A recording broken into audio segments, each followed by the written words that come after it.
Alright guys, what's up? Coming at you with Dragonar Academy episode 7 review. I I did not know episode 7 was out.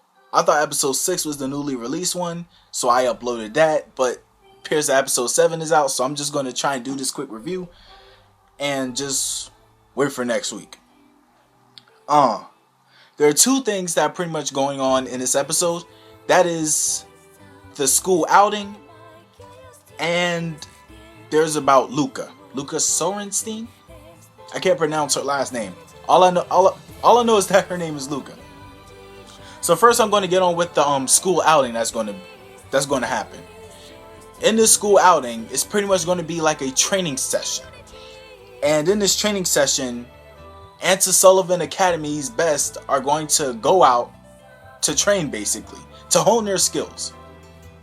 And of course, the people that you know are going: Rebecca, Sylvia, Jessica, all of them. Now, the thing about this is that Ash and his friend, they're like, this shit has nothing to do with us, so we don't even know why we're here right now. But there's one more way for any of the students to be able to go on this trip, and that's by a special invitation. And of course, the person who does the special invitation is the student council president, who's Rebecca. And the person she obviously picks is Ash. They later go on to talk about it, and Rebecca's saying that by the special invitation curriculums, the requirements, Ash doesn't fit those. So she had to change them up a bit so that he could actually be able to go. So now that that's out of the way, that part leads up to Lucca. Lucca's name was called as one of the participating members in the outing. And when her name is called, everybody starts criticizing her, saying, Lucca, she hasn't been here in months. Why can't she go? Why can't I go? A bit of jealousy.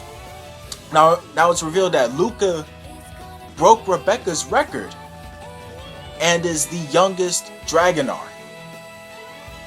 So with that being said, there's supposedly a fire.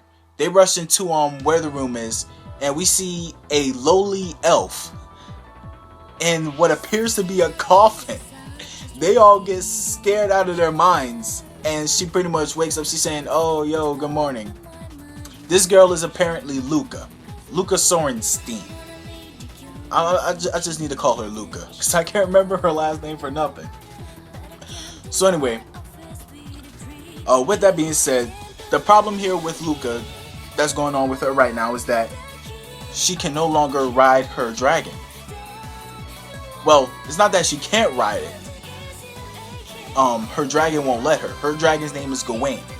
There was apparently an incident where she fell off of her dragon while she was riding, and ever since then, Gawain has never let her ride him again. Now, I could probably see where Gawain is coming from at this point, saying that, oh no, I hurt you once, I don't want to hurt you again, but it's been 3 months now. And after 3 months, I mean, it just seems a bit too long. There has to be something else going on. And I honestly, even though I've read the manga, I've forgotten most of that stuff, so I can't guess as to why Gawain will not let Lucca ride him again. Ash, seeing how miserable Lucca has been, he decides he wants to help, and he asks Rebecca. Rebecca says, alright, fine, I've already got a plan in place for you. And that's for Ash to actually ride Gawain himself. Because when Ash was riding the Necromancia, he was able to read the Necromancia's emotions, its feelings.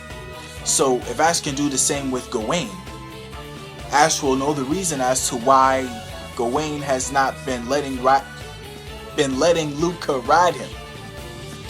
So Ash comes in, he has the arc, he's getting ready to go into action. Oh, and by the way, Jessica's a part of the student council now. Just wanted to get that out there. So he's in his arc, he's getting ready to ride Gawain, but all of a sudden Gawain just roars and he disappears. But apparently he's up on the ceiling and he's getting ready to fires some type of attack at Ash. And then just like that, a cliffhanger. Oh, when the episode ended like that, I got so frustrated because I wanted to see what was going to happen next. Ending it right there, oh, it was just too much for me to handle. Oh, and by the way, with this episode, it looked like Gawain was in pain. Oh shit, that right. Gawain seemed to be in so much pain, and Gawain seemed to be suffering. And now that I'm actually thinking about it, it's because of the astral flow that connects the master to the dragon. If that flow is cut off for too long, the dragon will die.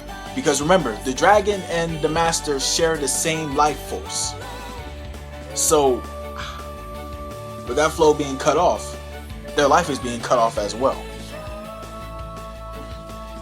So with that being said, I think that Ash will actually be able to ride Gawain. Because Gawain is already in the weakened state. If Ash can't ride Gawain now, it's going to be pretty rough for him. So yeah, guys, that pretty much wraps up my review. Tell me what y'all guys thought of this episode. Rate, comment, subscribe. I'll catch y'all guys next week.